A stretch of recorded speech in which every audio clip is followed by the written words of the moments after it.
accueillons aujourd'hui, dans le carême 2025, en cette année jubilaire, un prêtre de Jésus-Christ. Cher Padre, présentez-vous. Je suis Jean-Baptiste Labadé, je suis prêtre du clergé diocésain de Lomé. Fada, quel est le véritable sens du mercredi des cendres? En tentant de répondre à cette question, je voudrais bien partir de cette comparaison à l'Eucharistie. Si recevoir l'Eucharistie, c'est adhérer à la vérité de la parole de Dieu et s'engager à sa réalisation, prendre donc les cendres, c'est s'engager à se convertir sur un point de notre vie qui nous éloigne de Dieu. C'est ce point identifié qui nous fait prendre les cendres. Prendre les cendres nous introduit sur ce chemin de conversion par le jeûne, profitable aux pénitents, la prière qui nous rapproche de Dieu et l'aumône qui est tournée aux frères en besoin. Dans l'Évangile, Jésus ne dit pas que ces signes de pénitence soient inutiles, et de même que le jeûne qui exprime le repentir et accompagne la prière. Il précise que ces gestes ne sont ni tout, ni l'essentiel, car l'essentiel est leur finalité, qui est la conversion, le changement de comportement. Dans le même ordre d'idées, pour m'appuyer sur le message de Carême 2025 du pape François, il introduit avec le signe pénitentiel des cendres sur la tête.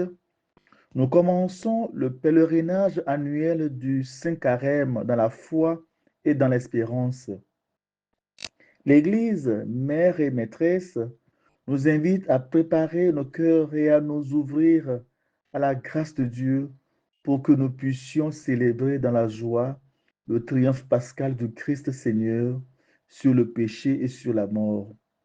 Saint Paul le proclame, la mort a été engloutie dans la victoire. Ô mort, où est ta victoire? Ô mort, où est ton aiguillon? 1 Corinthiens 15, 54 à 55. En effet, Jésus-Christ mort et ressuscité est le centre de notre foi et le garant de la grande promesse du Père qu'est la vie éternelle, déjà réalisée en son Fils bien-aimé. Jean 10, 28, 17, 3. Fada, en cette année jubilaire, Carême 2025, pourquoi le pape François nous invite à se convertir à l'espérance? En nous appuyant sur Saint Paul dans sa première lettre aux Corinthiens, le chapitre 13, le verset 13 surtout, nous y découvrons que l'espérance est l'une des vertus théologales formant le triptyque théologal avec la foi et l'amour. Donc les vertus théologales sont la foi, l'espérance, la charité ou l'amour.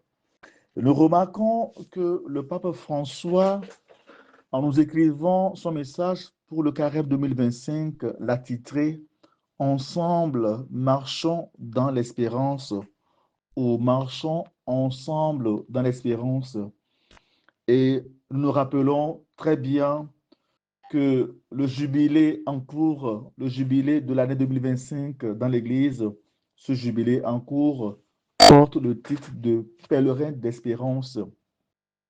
Le pape le dit si bien dans son message qu'il voudrait proposer à l'occasion de ce carême, enrichi par la grâce de l'année jubilaire, quelques réflexions sur ce que signifie marcher ensemble dans l'espérance et découvrir les appels à la conversion que la miséricorde de Dieu adresse à tous en tant qu'individus comme en tant que communauté. Et en voulant tabler un peu sur l'espérance, qu'en dire? L'espérance peut être l'attente sûre de parvenir au but de la vie, de notre bonheur, bien sûr, en y travaillant, en participant, en collaborant. Et le but de notre vie, notre bonheur, est symbolisé à travers la question de la terre promise, notre bonheur, une vie heureuse que nous nous souhaitons. Le pape, donc, en nous invitant à nous convertir dans l'espérance, à nous convertir à l'espérance, le pape François, en nous invitant à nous convertir à l'espérance, je pense que il faut partir des réalités politiques mondiales, des actualités mondiales en ces temps-ci, les guerres par ici, les exodes dus aux méfaits de la guerre, les victimes innocentes, toute la politique internationale qui semble jeter sur tout l'univers l'opacité, la nuit, les ténèbres, au point même de tenter à nuire à la possibilité d'espérer un lendemain meilleur. Et donc, pour le pape, à bien le comprendre, s'il nous invite à nous convertir à l'espérance, c'est nous rappeler le sens fort du projet de Dieu. C'est le bonheur que je veux. Et quel que soit le cours de notre temps en matière politique, quelles que soient les réalités que nous vivons, l'espérance est plus grande. L'espérance nous invite à attendre, mais aussi à travailler, à avoir confiance d'un lendemain meilleur, d'un bonheur que Dieu nous veut, mais en y participant. Et donc, l'invitation à l'espérance, c'est de nous dire, ne nous décourageons pas, ne vivons pas dans la résignation, ne baissons pas les bras. Il faut travailler à un meilleur avenir.